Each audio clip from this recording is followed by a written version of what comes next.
Both an art and a science, valuations are complex things and their impact is enormous, making the difference between generational wealth creation and a comfortable retirement.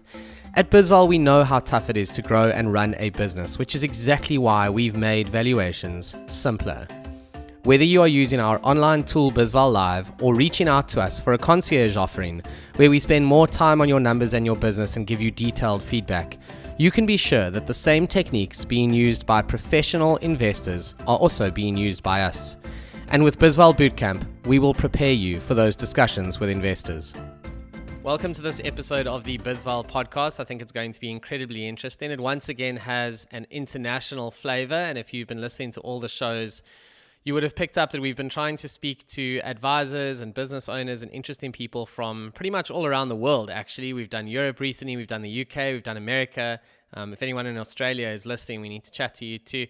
But today we go north again, and Hugh Stafford-Smith, I think you've got a lot of really cool insights to share. We were talking now before we switched on the recording, and we worked out that you've been selling for longer than I've been alive, which is quite extraordinary. Not to make you feel old, but rather to make you feel experienced, which is exactly what you are. So Hugh, thank you so much for doing this with us and for sharing your insights with the bizval audience. I think everyone will really appreciate it. My pleasure.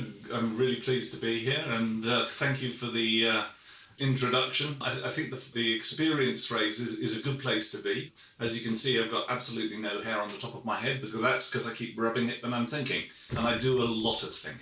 There we go. Thinking Fast and Slow, in fact, one of your favorite books, which we'll talk about just now, or the concept in there.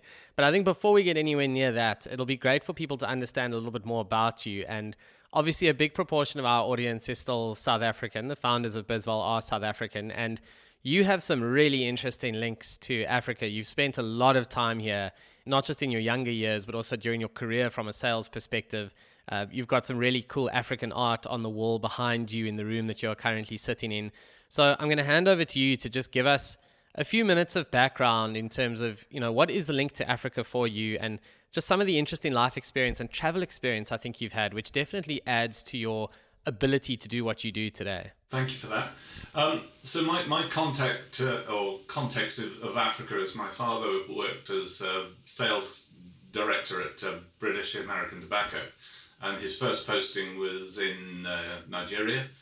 So I've lived in Nigeria, Liberia, Uganda, and Zambia, to name just a few, and grew up in Africa as a young man. And there's the old phrase that you can take a man out of Africa, but you can't take Africa out of a man.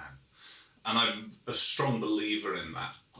I also have connections through Africa through my grandfather, who was in Uganda from 1922 through to 1956 as a district commissioner. My mother was born in Kampala. I have worked in Africa for 25, 30 years and have thoroughly enjoyed and still enjoy working in Africa because the countries, the people, they are just amazing. And I think they are some of the most resilient people in the world. And their enthusiasm for new ideas, new thinking just keeps on making me come back on a regular basis. And I'm still working with people in South Africa, specifically in the Cape Town region, and looking to add value to their business. So let's talk about that current ecosystem that you are managing. And it is very interesting. There's a consulting business, there's a bit of an approach to how you help entrepreneurs that you've rolled out. You have a number of clients who you work with. There's a Zulu word that's very much made it into your life. So I think let's move on to that and just understand a little bit about your ecosystem in terms of what you actually do. And then we can jump into, some of the questions I've got that might be useful to the founders listening to the show. Okay. So my first real job in the commercial world was that of a salesman, and I've been selling all of my life. I've had the pleasure and privilege of working with people throughout Europe, Middle East and Africa. I've done the climb up the greasy pole through being a salesman, sales manager, sales director, managing director of a business. My territory in those days was Moscow to Lisbon, Cape Town to Oslo, with a couple of hundred people engaged in the world of sales and selling. And so my passion is really about understanding the complex sale. And a complex sale is not what you sell, it's not tied to technology. It's about the number of moving parts within the buying cycle, and then being able to map your sales cycle to that buying cycle and get yourself into a position where you have a customer who's got a problem, and there you are helping them solve it. That's the key to my world. Having done and been involved in the sales and selling side for quite some time, I came out of the world of corporate and have been consulting since 2008. So I run my own business. It's called Saba Consulting. Again, an Africa connection. Saba, a Swahili word. So what I do today is I work with businesses to better understand how they can build sustainable innovation into their world. So that's about understanding how to engage with the client, understand what that client experience is. But my inspiration for this kind of piece and this kind of thinking comes from a gentleman by the name of Dr. Daniel Kahneman, who is an economics professor, and he's written two really seminal books in my view. The first being Thinking Fast and Slow, and the second one recently released called Noise. Thinking Fast and Slow is about understanding how we as business people think. And we spend a lot of time doing what he calls fast thinking. He's termed that as systems one thinking. In essence, that's in essence what he calls intuitive thinking, gut thinking. However, in his research shows that if you only do fast thinking, you're more often wrong than you are right. But it is the inspiration for the idea. That's where fast thinking comes from. So what he talks about is linking into that conversation slow thinking. And slow thinking is about having a hypothesis, the idea, and then understanding how that idea might work for you by gathering the evidence that builds the case, or as I like to call it, the argument for why you should be doing what you're doing, and therefore what you need and who you need to make that idea successful. That's a really key piece. And what I've done with that piece of thinking is then linked it into a piece of a framework, which is called Vuka. And Vuka comes from, as Ghost has called it, it's a Zulu word. And as you know, it means to stir into action and to awaken those ideas. Now, originally when Heather Fraser, who is the person who is responsible for the Vuka framework, etc., she was talking about Vuka with a C, which is a management methodology which focuses on volatility, uncertainty, complexity, and ambiguity. And it's been used by the American military, it's been used as a management tool for a while. I personally aren't particularly enamored of it, because any Vuka with a C project that fails can claim that it's fallen over because it was volatile, it was uncertain, it was complexity. Whereas the thinking framework that you deliver has got to give you that certainty. It's got to help you manage the risk. And that's what Vuka with a K does. It's a thinking framework, and it's based around two core principles: business design, and then creating the argument for and working through creating experiments and looking at the core components of what that idea needs to make it live and breathe. So Hugh, I think let's move on to understanding, what this really means in practical terms for a founder who you might work with, for example. So if I have a look at the Vuka website, I see the concept of business design comes up a lot, which I think is something very interesting. You talk a lot about, entering markets and that kind of stuff, and I do want to get to that. But where I want to just start is this concept of business design, because it seems to sit relatively at the heart of what you're doing in Vuka. So in practical terms, a founder comes to you, like, what problem do they have? And, what are some of the things that you do to kind of help them solve it, just so people can understand that? The key question that we always ask when we're talking about to founders and also to startups or to grown-ups, so we can cover the spectrum in terms of the size and complexity of the business. The question is, what's the problem you're trying to solve? Now, in certain circumstances, that is about, I've got this great idea, I want to take it to market. And the question then is, okay, so where's the evidence that the idea is going to work for you? And that's in essence what Vuka will help you do from the framework perspective. The joy of the framework is that there is an application which has been created which actually allows you then to utilize the framework in your own time and in your own way, so that you can then go and answer those questions that you are trying to understand. So what's the idea? Why is it different? Who's the team that's going to be able to take this to market? Where is the market? And what does that current experience for the end user, for the customer, the ultimate customer, look like? And what can you do to improve that conversation and to improve their experience? So business design is all about creating businesses that look from the human's perspective and look from the lenses that are important for those organizations to be able to make a difference. Great ideas are not necessarily unique. Great ideas can be, there's a germ of an idea already out there in the market. So what is it that I can do to ensure that that idea, that experience for the customer is that much greater, that much better? Because that's the differentiator. In today's world, there are so many people out there with ideas. They're looking for things to do differently.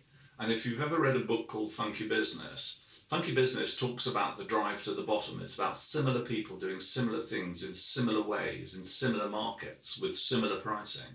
So how do you differentiate yourself from those people? Well, business design's view of the world is look at the ultimate end user. Think about the experience that they have today and how do you improve it? So it's always human-centered. That's what design thinking is all about. So if you look at the Nikes, if you look at the Apples, they're looking at that end user experience and improving upon it. What we're doing is looking at that from a business perspective and how you engage with those people, and then add the business matrix into those. The argument. Where are those customers? Who are they? How many of them are there? What are you going to improve? And therefore, from a business perspective, what that gives you is an understanding of the capabilities you need to deploy in the market. People, product, supply chain, marketing, all of those key things that are important to you, how are you going to deliver that so you get your message across to the right people in the right way, in the right place?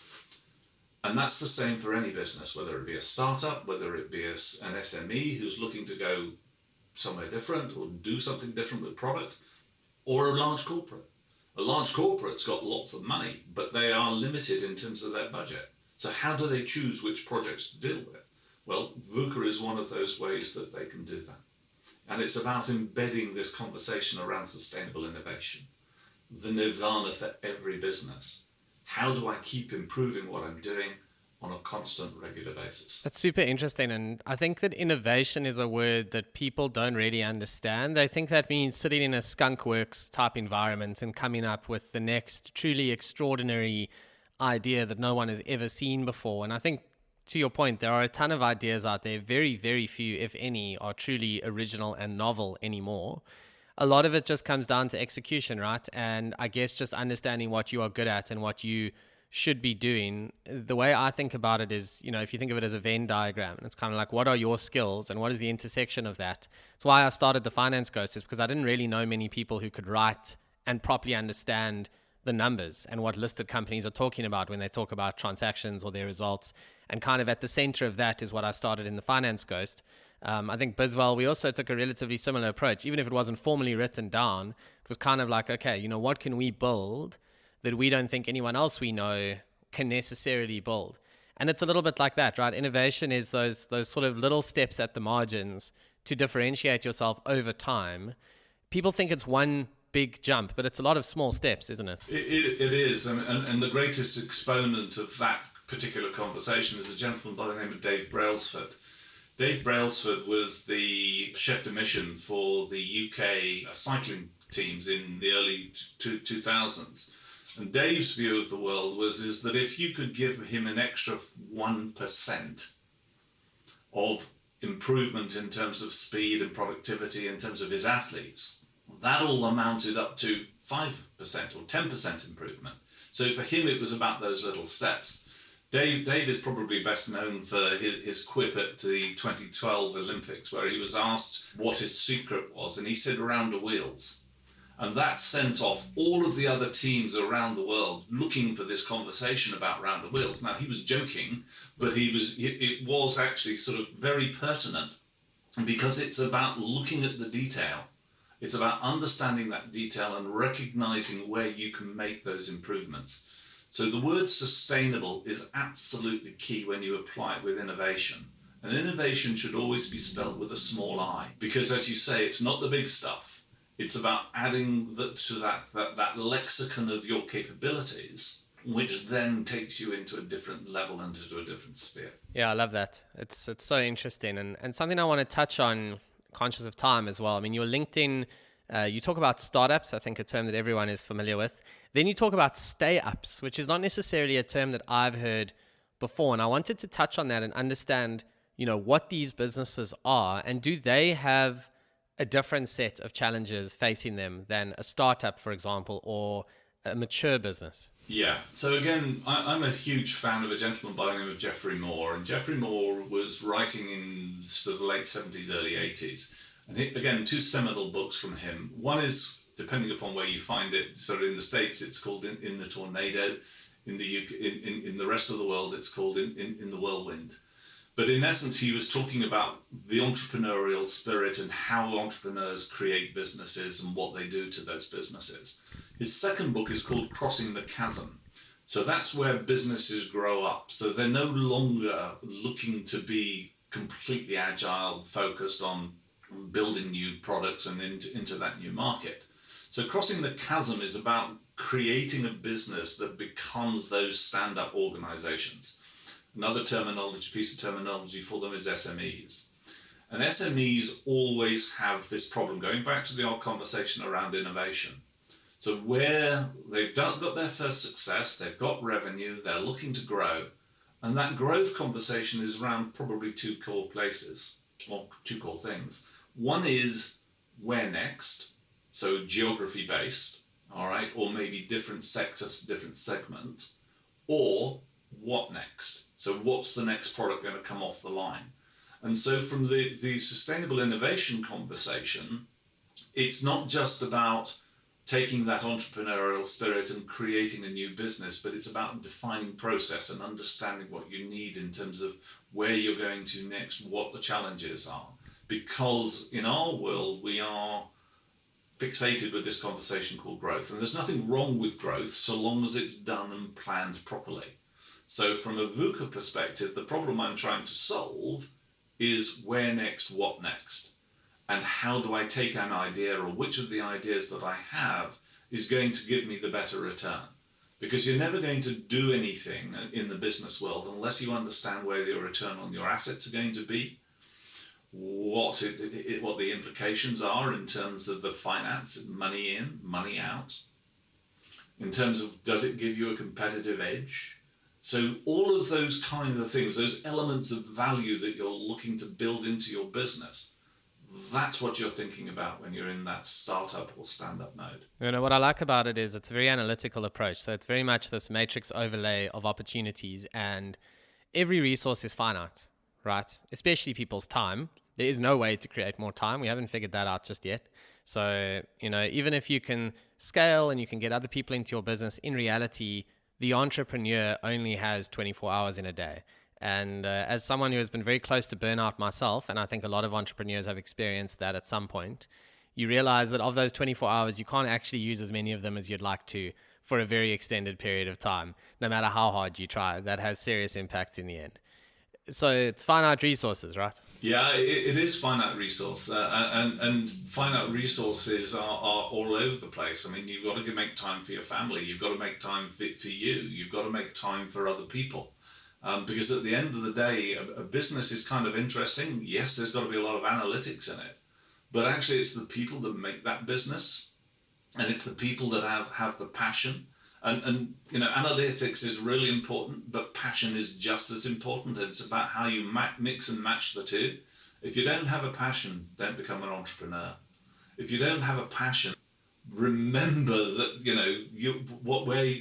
what your drivers are, what is important to you as an individual, and then find people who are like-minded or who can complement what you do and how you do things. Yeah, when your business starts to feel like your old corporate job, something's going horribly wrong for you, I think is kind of my theory around this. It needs to feel like something you're passionate about, definitely. And what's been my experience, just, in terms of finite resources and time, is very much its mindset. If you resign yourself to a world of like, okay, I'll just work all the time, then you won't find clever ways to stop working all the time. And it's easier said than done. And I think in the beginning you have almost no choice. But at some point you realize actually you can make some basic changes that actually make a huge difference. So personally, I'm involved in 3 startups. bizval is one of the 3.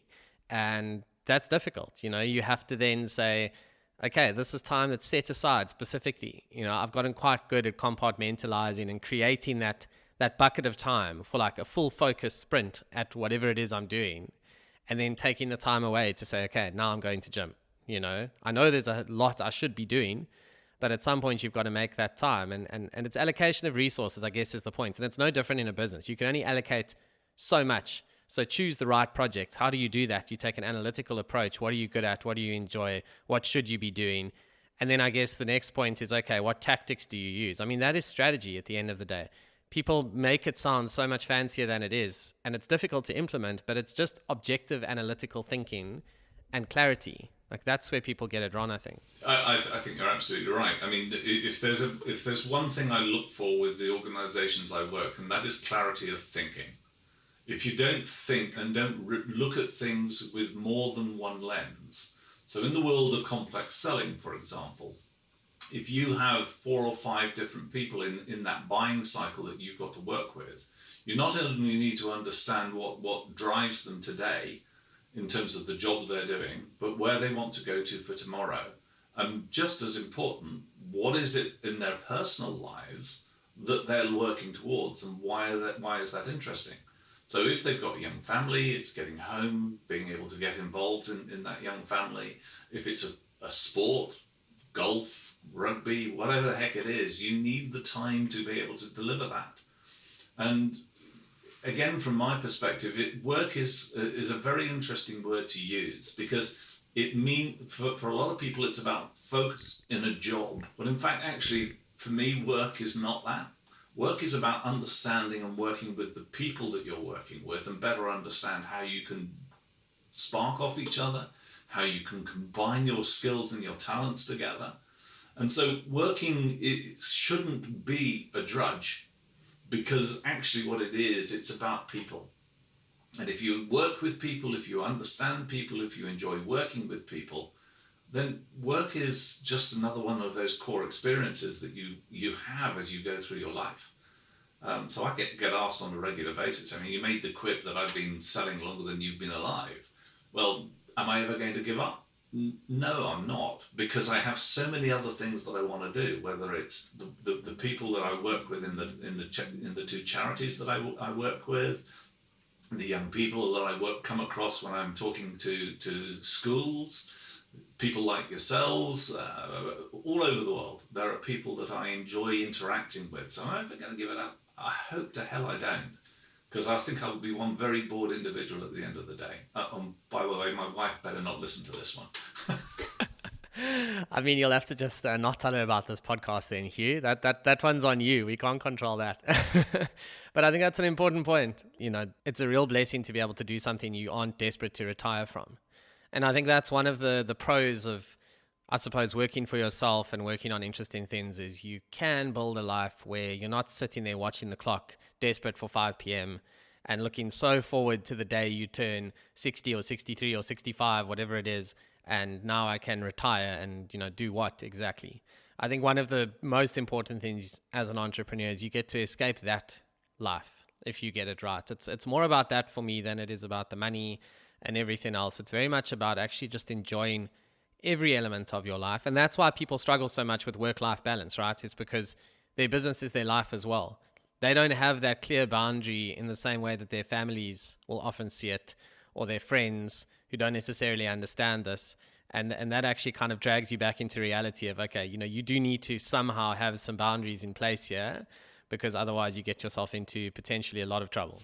I think it's absolutely right, but I think it's also really very important from your own mental health perspective. And mental health is something that we talk about, and my generation are just beginning to understand why it is important.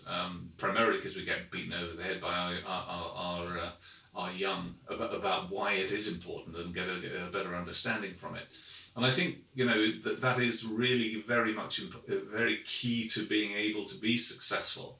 It's the ability to be able to step back and look at different things in different ways. And if all you're focused on is an end goal, go and take that hill over there, or go and do this and go and do that, and then that's success. Once you get there, you tend to find, maybe not. Maybe I've worked all this time just to hit that hill, or just to do this, or just to do that. And by the time you finish, you're sitting there going, well, why? What have I actually achieved apart from taking that hill? But if you've experienced so many different people, so many different cultures, you've enjoyed the conversations with the people that you're talking to, those you can store. Those are things that you can go back to. Those are things that you can have with people that are intangible, but also it's that bond. It's building that bond and building the people in the community that you work in. And for me, it's about building that community, building that ecosystem. And that's the piece that gives me most joy. No, I can fully understand that. So just conscious of needing to bring this to a close in the next few minutes, I want to actually skip to my last question because I think it's an interesting one. So the first one is, what is the biggest mistake that you think entrepreneurs make? And then secondly, what is the most common mistake? And obviously that's a nuanced question because those two things are not necessarily the same thing. So biggest mistake, i.e. most severe, and then most common mistake. Okay. So I'm going to fall back on statistics because I think this is a key way of looking at it. If you look at the UK's database and some of the analytics that are drawn out, there is a horrendous number which basically says 70% of all new businesses fail within the first 3 years. Of those failures, 60% of them fail because there is no need for their service or their product in the marketplace.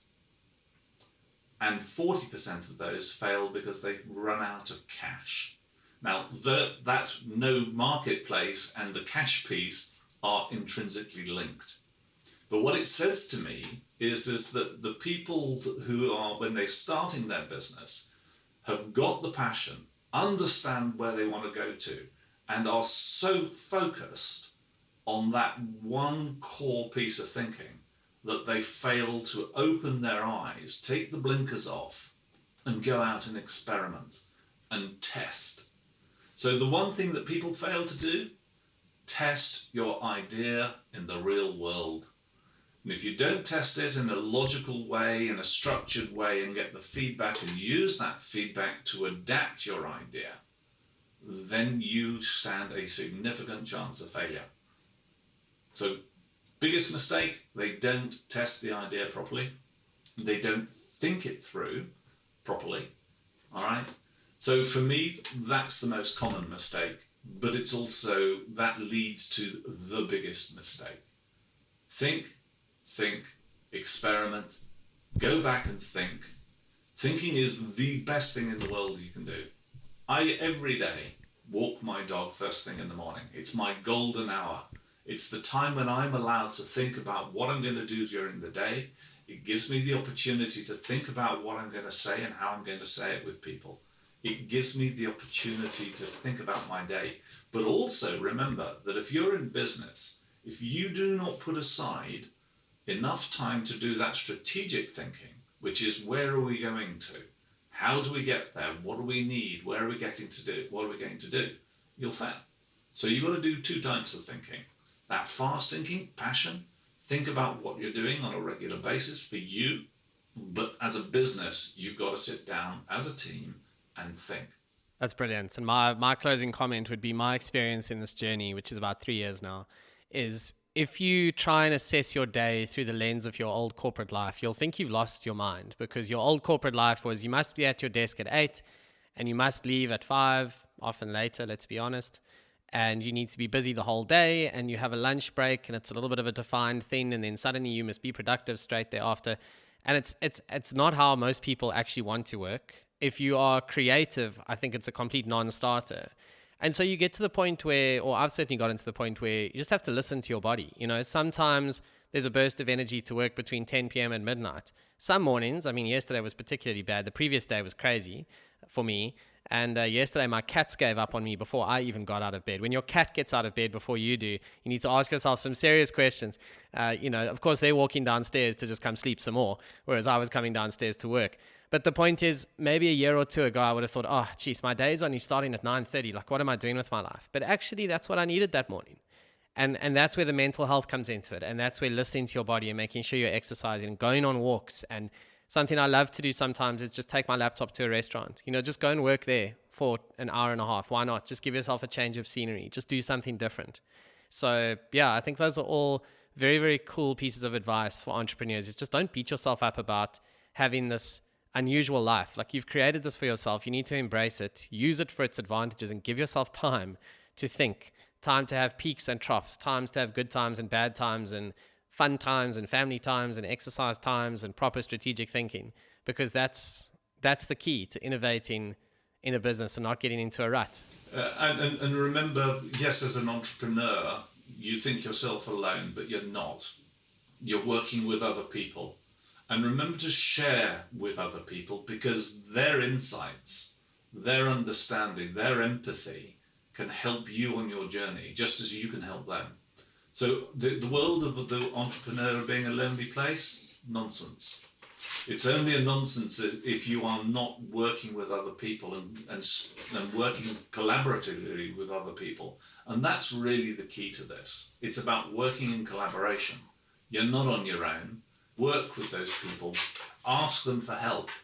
It's the one thing I learned very late in life. I was always self-contained. I could do it myself. Asking for people's help is the best piece of advice I can give you, because there are lots of people out there who will give it, and they will give it for free. It's been a really great show. I know people can find you on LinkedIn. If they want to connect, you'd be looking for Hugh Stafford-Smith. And Hugh, I just want to say thanks, really. I think you've shared some great insights. It's been lovely to meet you, and I'm sure we will chat again. Thank you very much indeed, Ghost. Thoroughly enjoyed the conversation.